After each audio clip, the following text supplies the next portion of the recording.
All right, we're going to deep dive into a case that's been all over online. Yeah. It's the disappearance of a 4-year-old, Ariel Garcia, Oh, wow.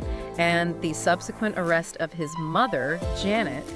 Our main source for this one is a YouTube video investigation Okay. from Midwest Safety. And let me tell you what they found is both heartbreaking and, like, incredibly puzzling. I was gonna. It's like one of those. You hear these stories and you think, oh, it's gonna be open and shut kind of case. Right. But this one just has so many layers. Yeah, and what gets me is how this case isn't just the straightforward missing persons investigation. Right. Right from the start, there are these swirling accusations against the mother, Janet, and it just paints a picture of a woman on the edge. On the edge, yeah. Teetering. Yeah.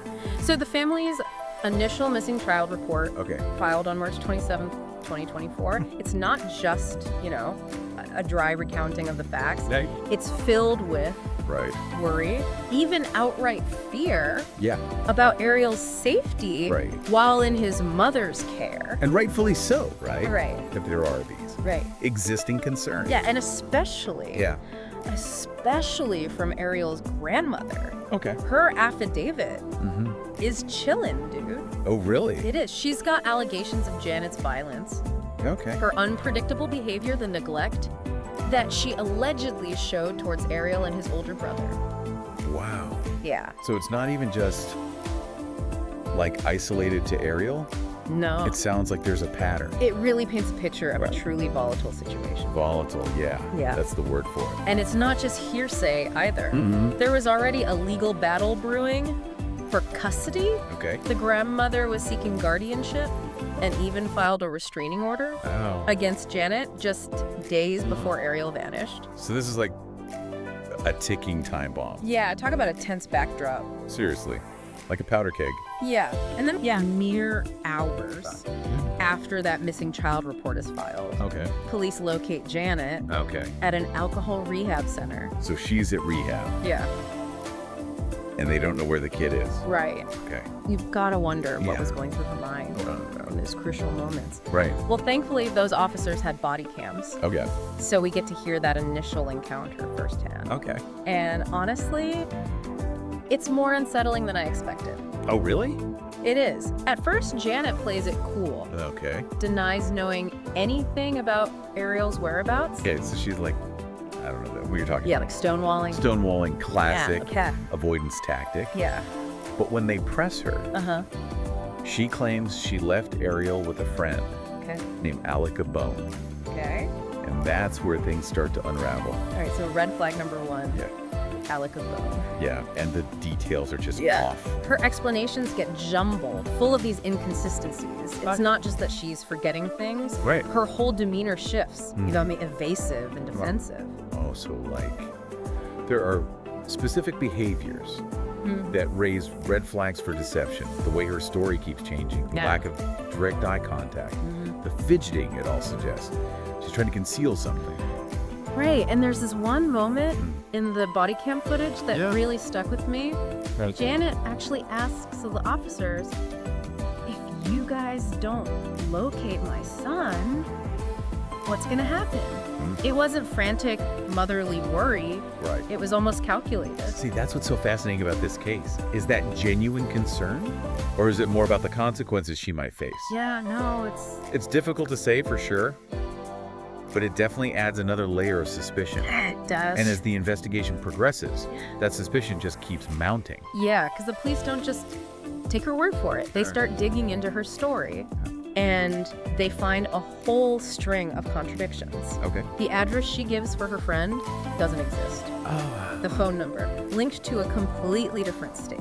Wow. And security footage shows her driving to the rehab center, not taking the bus like she claims. So they're finding like holes in her story left and right.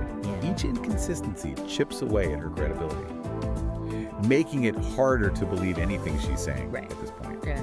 It's clear Janet isn't being truthful. Right. But to what extent and why remains a mystery. It does, yeah. A mystery that takes a truly devastating turn the following day. Because that's when Ariel's body is found. Oh. Discarded near Interstate 5. Oh. And it's not just the location. Okay. Roughly halfway between Janet's apartment and a rehab center. That's chilling.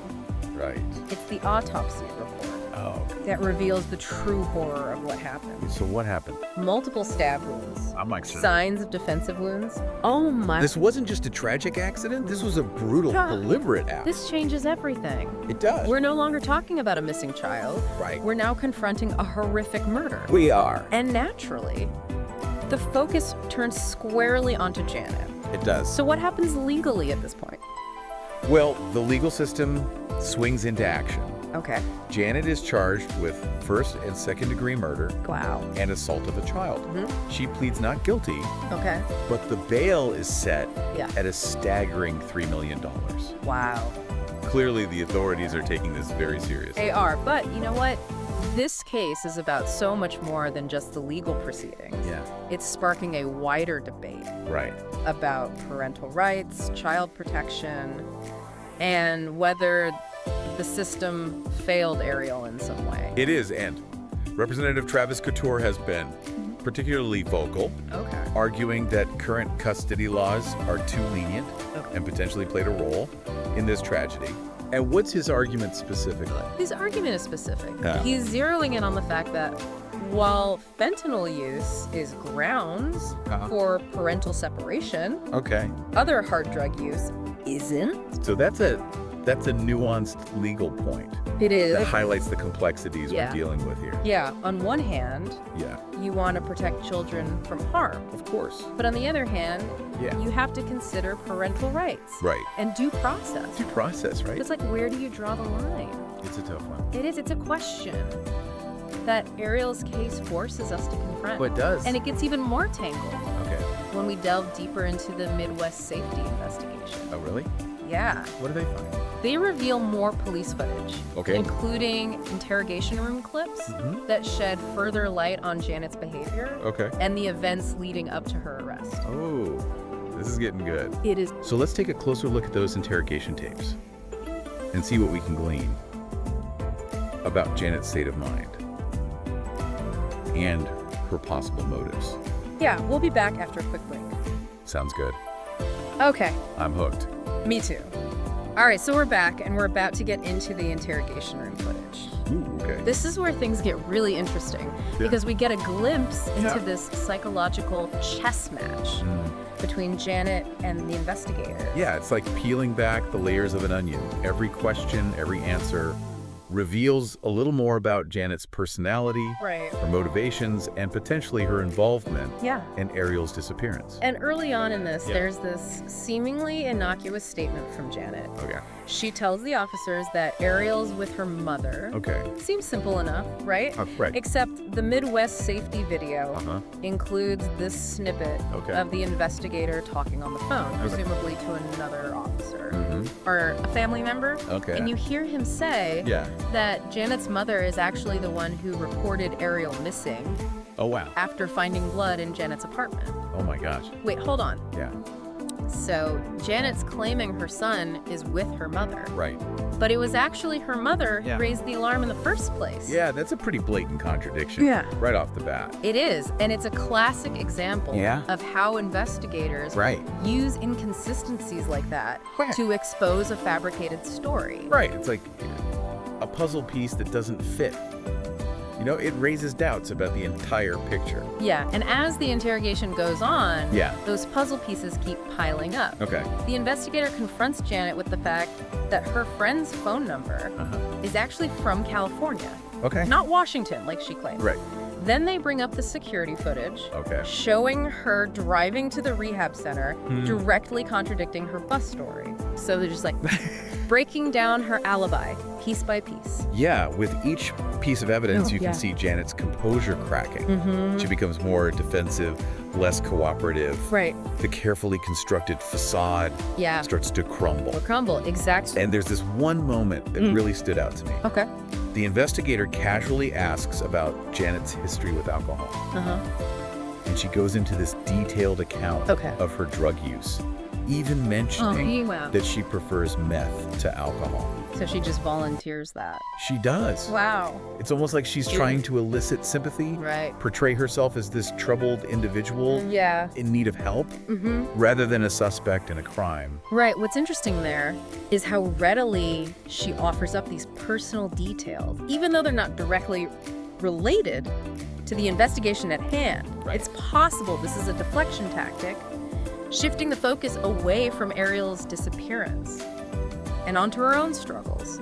It's like she's trying to control the narrative, Exactly. steer the conversation away from the truly uncomfortable questions. The uncomfortable questions. Yeah, But those questions keep coming back, they do. especially when investigators start noticing inconsistencies. Yeah, Not just in Janet's words, right. but also in her appearance. Right, like they note that she seems washed up with God. bloodstains on her clothing. Oh, wow. Yeah. And these seemingly minor details Yeah. can become crucial pieces of evidence. Yeah, especially when physical evidence at the crime scene is limited. Exactly. And it all adds to this growing sense of unease, this feeling that there's a much darker story lurking beneath the surface. Lurking beneath the surface, yeah. And the Midwest safety video doesn't shy away from exploring that darkness. Okay. They even delve into the controversy surrounding the lack of an Amber Alert in Ariel's case. Oh, that's interesting. And that's a point of contention in many missing children's cases. Right, because the Amber Alert system has very specific criteria. It does. Confirmed abduction, Right. immediate threat to the child's safety, detailed information about the suspect and the vehicle. Right. Often, the initial information is too murky Right. to trigger an alert. Yeah. And by the time the full gravity of the situation becomes clear, Yeah. it might be too late. Like in Ariel's case, where the initial missing child report Yeah. didn't suggest an abduction, Right. but rather a potentially neglectful parent. Right. Right. It's a tragic reminder that these systems, while well-intentioned, aren't foolproof. They're not, and it raises those tough questions It does. about how we balance parental rights with child protection. It does. Could an earlier invention, perhaps triggered by the grandmother's concerns, have made a difference? Right. Right. It's impossible to say for sure, Yeah. but it's a question worth pondering. It is. So we followed the investigation from the initial missing child report to the discovery of Ariel's body, Right. Janet's arrest, and the interrogation. That revealed more inconsistencies than answers. That answers. But Midwest Safety doesn't stop there. Oh, really? No, they go further, Okay. examining the societal impact of Ariel's case and the debate it ignited about custody laws and child protection. This is where the case transcends the individual tragedy and forces us to confront larger systemic issues. Right. It's about examining the laws, the policies, and the very fabric of our society. And asking ourselves, what can we do better? Exactly, and one voice emerges from this debate. That's hard to ignore. Okay. Representative Travis Couture. Okay. Yeah. He uses Ariel's story as a rallying cry for legislative change, Okay. specifically targeting the existing laws regarding parental rights Okay. in cases of drug use. Okay. And what's his specific proposal? His argument is that the current distinction between fentanyl use, which is grounds for parental separation, Right. and other hard drug use, which isn't, is arbitrary Okay. and potentially dangerous. I see. He points to the allegations of Janet's drug use and her erratic behavior as evidence Okay. that this loophole in the law Yeah. could be putting children at risk. That's a compelling point. It is, but it's important to acknowledge that there are valid arguments on both sides. Right. Parental rights are a cornerstone of our legal system, Of course. and there are concerns about due process, potential for misuse, and the complexities of determining what constitutes a clear and present danger to a child. Yeah, it's a tangled web, no doubt. It is. But Ariel's case compels us to untangle it, to have those difficult conversations Yeah. about where we draw the line Yeah. between protecting children Yeah. and respecting parental rights. It's a heavy topic. And I appreciate how Midwest Safety presents it in a balanced way, allowing viewers to grapple with those tough questions without offering easy answers. Because there are no easy answers here. Yeah. It's about nuance, understanding the complexities, and engaging in thoughtful debate to find solutions that truly protect vulnerable children without infringing on fundamental rights. Well said. And this brings us to the heart of the matter. It does. What can we as individuals do to make a difference? Right. We'll explore that question and more in the final part of our deep dive. So we've covered a lot of ground in this deep dive, from the chilling details of Ariel's disappearance to the complex legal and societal issues his case raises. But amidst all this heaviness, there's this crucial question we need to address. Where do we go from here? What can we as individuals actually do to make a difference? It can feel overwhelming, right? It can. Like these problems are so big, so systemic. Yeah, that our individual actions are just a drop in the bucket. Yeah, I hear that. But I truly believe awareness is the first step towards change. Okay, so how do we translate awareness into action? Give us something concrete. Well, think about it this way. Okay. We all have a role to play in our communities. Right. We can start by educating ourselves about the signs of child abuse and neglect. Okay. The more we know, the more likely we are to recognize those red flags and intervene when necessary. So it's not just about being aware of the big picture issues. Exactly. It's about being present in our own neighborhoods, paying attention to the families around us. Exactly. And sometimes that means having those uncomfortable conversations. It does. If you see something that raises concerns, don't be afraid to speak up. Report it to the authorities, or reach out to a trusted organization that specializes in child protection. There's real power in community, isn't there? There is. We can be each other's eyes and ears, supporting families who might be struggling, and ensuring that vulnerable children don't slip through the cracks. Absolutely. And beyond our immediate circles, there's so many ways to get involved. We can support organizations that advocate for children's rights, volunteer our time, or donate to causes that resonate with us. And let's not forget the power of our vote. Yes. We can hold our elected officials accountable for enacting policies that prioritize child safety and well-being, research their stances on these issues, engage in dialogue, and make your voice heard. It's about being informed, engaged citizens. And remember, change doesn't happen overnight. It's an ongoing process that requires sustained effort, collaboration, and a willingness to challenge the status quo. So as we wrap up this deep dive, I want to turn it back to you, the listener. What resonates with you most from Ariel's story? What aspect of this case has stuck with you? For me, it's the realization that these tragedies aren't isolated incidents. They're the culmination of individual choices, systemic failures, and societal attitudes that often prioritize convenience or personal rights over the well-being of children. It's a sobering thought. It is. But it's also a call to action.